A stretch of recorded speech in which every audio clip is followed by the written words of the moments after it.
What is going on, my peeps? It's your boy Aellis. It's a lovely day, the sun's banging, the guns are out, the curls are popping, bam, the sun's out. Oh, that's a bit too harsh, but anyways, skin feels a bit oily. So this video is in continuation to my previous video of me getting the DSG tuned, and first of all, I've managed to get a faster 0 to 60 time, or 0 to 100, 0 to 100, 0 to 60, however you want to put it. We're going to get into that towards the end of the video. I'll show you the launch, I'll show you the data that we captured on the Draggy. First off, I want to cover some of the points that I didn't get to mention in the video. Obviously the video was mainly just explaining what it does and blah blah blah, but now that I have the car, I've had the car for around 3-4 days to drive around day to day and see how the changes feel. I can give you more of a feedback of how that's been, and that's what this video basically is. But I've managed to get a faster 0 to 60 time. That's mad. I'm actually really pumped about that. Before I even get into this video, there is something important that I'm going to be announcing at the end of this video. So if you are like a returning subscriber or anything like that, and you do follow the channel, I suggest you watch until the end or skip to the end, whatever. But there's something very, like, I'm not even guessing, that's super important that's going to be mentioned at the end of this video. Maybe not in detail, but I'm going to make reference to what's upcoming. What differences have I noticed since driving the car after the DSG has been tuned, apart from the faster 0 to 60 time that I'll get into, as I said, later on in the video. First off the bat, some little changes that I just made the driving around town just so much more, just noticeably better. Like for example, now I've stopped at a crossroad and I'm about to turn left. Like take for example a roundabout, anything. Now in a manual car, you stop at an intersection like this when you're about to move off. You find a biting point and you give it a bit of gas and you're gone. With the automatic, or with the DSG, I'll be waiting, and then like I get my opportunity to go. But this is before the map. I get the opportunity to go, I put my foot down, and it's like it has to find a biting point, get going, and then move. But now I'm just gone. Like literally, there's no waiting around. I'm just gone, and I'm already in 4th gear. Because I'm already in 4th gear. That's another thing as well. Like driving around town, the gears just always just prolong themselves. Even in comfort, the gears just always prolong. Like in a manual car, like for example, when I had my previous manual car, I just thought that car had enough power to, for example, move off in 2nd gear. I mean, you might burn the clutch a bit, but it had enough power to do it. Because moving off in 1st gear, sometimes if you put your foot down too much, it just spins and blah blah blah. So the car has enough power to move off in 1st gear, but because it's an automatic, it's not going to do that. However, now instead of like holding the gears like for way too long, like I'll be going 30 miles an hour in 3rd gear, which instead I should be going like 5th or 6th. Like if I had a manual, I'll be going 30 miles an hour in 6th. The car has enough torque to handle it being in such a high gear and still being able to move when you put your foot down. It's now being a bit more efficient when it comes to changing gears. Now another point is that the car shifts around 30% faster than it did when it didn't have the map on. Now obviously I can't really measure that by saying boom 30% faster, but I can feel that it has made faster shifts, which then comes into the contribution when it comes to making that faster to 0 to 60 time, as you guys will see from the graph that I'm going to explain later on in the video. As was mentioned in the previous video, like the car having a bit of bolt-ons, such as like the intake, isn't it intake? Such as the air filter and the exhaust, meaning the car has a bit more torque than factory. And from factory, this car is kind of like designed to manage up to 400 newton meters of torque, and this car is probably running slightly above that or just below that. But the way the ECU managed it and all that, it was just kind of like limiting the torque when it came to the top of the rev range, meaning like I'll put my foot down in first, as I kind of gave examples in previous videos.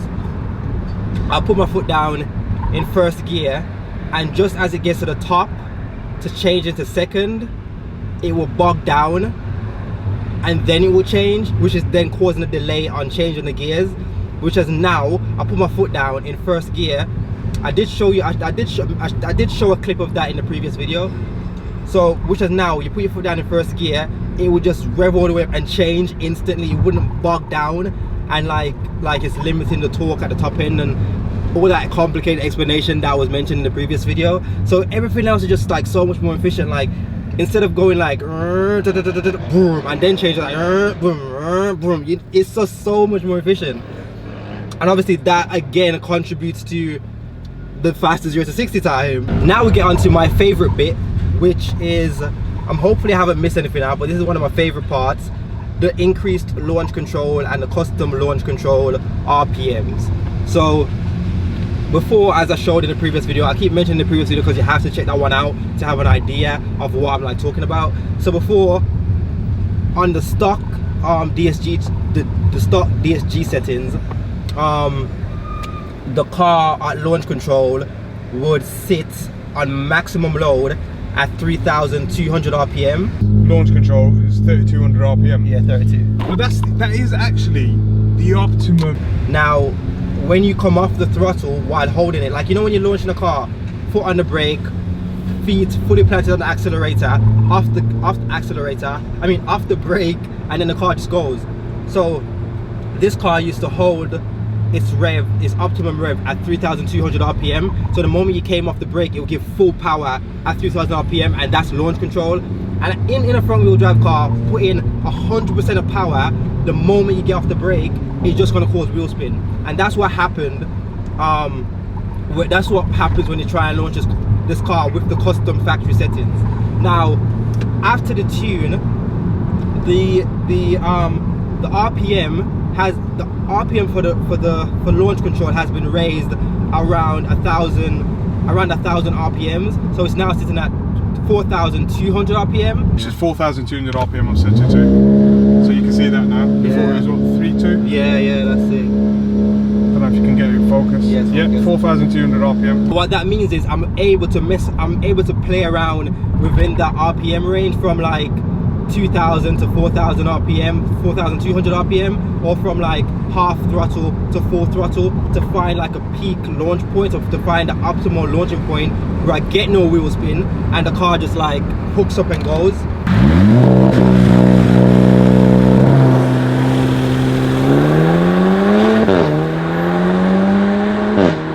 We have the optimal launch point, we have the shifting efficiently, we have like not bogging down when it gets to the top of the rev range, instead of changing like straight away and not like delaying the change because it can't comprehend what's going on. And yeah, all those factors together just made the car launch just so sweetly. I mean, I've never really understood how significantly slower a front wheel drive car is and how significantly harder it is to get off the line until trying to actually get this car to do a decent 0 to 60. It was so difficult, but managed to do it. So now not driving, so I can focus on the graph and explain to you. Now the first one I'm going to show you is before I had the DSG mapped. Now this isn't the only one because of when you're using a drag, you have to find a flat surface. So there was few ones that did that was invalid. This one was a valid one at 6.18 seconds. Now, so on the graph you can see the keys at the top: the speed, the height, the acceleration. Now we're just basically going over the acceleration, and obviously 0 to 60, the 60 is the speed that it went to. So the orange line is like the G-force, so the acceleration, and you can see it started off from 0 up to like 0.5 G's. Now the best way to explain this, in an electric car, I think the G's will be consistent because it doesn't have gears to change, so there will be no like it will be more the G like slowing down and not just like dipping because there's no gear change, so there's no like holding back. And obviously the quicker shifting cars, the G like it won't be that much squiggly lines, it won't be like that choppy, just be like a smooth gradient. So obviously now started at 0, the G's went up to 5, and then it just kind of like just ran around a bit, and as it got to the halfway point with like around 30, probably around, as it got to the halfway point where the speed intersect, and you can see the dip in the line, that was the gear change. And you can also see in the blue line what the speed, with the speed there's like a slight dip, that was the gear change. Now in the 0.6 or 0.0, what was it, 0.6, in the 6.1 0 to 60 time, or 0 to 100, you can see that the acceleration dropped so far down. Like you can see that massive drop, and that was obviously because at the top of, as I was saying before, the gear changes like are a bit slower. Like sometimes you get the top and it won't change like straight away, we're bogged down, this and the other, the wheel spin, like all sorts of like different reason that I was explaining in the video. So you can see the dip, and then once the gear change, it got back up, and then it slowly just died. The G-forces slowly just died down. Now I'm going to show you the fastest possible time I was able to get. The 5.66 seconds. Like that's like what, a full-on 5/10 of a second faster. That's nuts. Anyways, you can see even from the start the G-forces went a bit higher. I'm not gonna say a lot higher. It was still like, it was just above 0.5, whereas the first one was just like tiny above. This one was just like a bit more above. You can see from the graph, I put them side by side. Now I can see the G's are climbing, they're climbing, they're climbing, and when that gear change came in, you can see the big difference. Like the drop in the gear change was not as significant as the first one, and the speed didn't drop that much because the gear change was just so much faster. The wheel spin from the start was on point. As I said, the gear change was faster, bang into the next gear, that just continued, and we managed a 5.66 seconds. Now you might be thinking, what's the time from factory?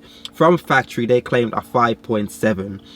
Now taking into consideration the tires that I'm on Eagle F1, so I'm not running something as sick as like Michelin Pilot 4s or something like that. 5.6, that's still better than factory, because factory says 5.7. So 5.6, that is very pleasing. That's very pleasing. Like a full-on 5/10 of a second, I think that's how you say it, a full-on 5/10 of a second, or however you want to say it, faster than it was before. That is mad. That is absolutely mad. Yeah, that is basically how it's been performing, and how or how it's been. Now to the last part of the video that I said I have something important to announce. First of all, let's just say thank you guys for watching the video. Hopefully you took something away from it.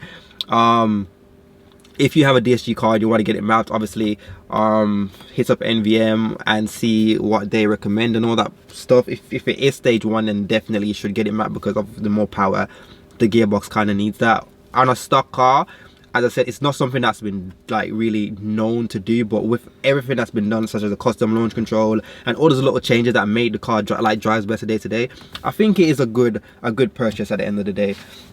But let's get into the last part of this video, the sad part maybe, but nonetheless, I'm not going to go too much into detail about it in this video, but in the next one or in future videos, we will be explaining more about this thing.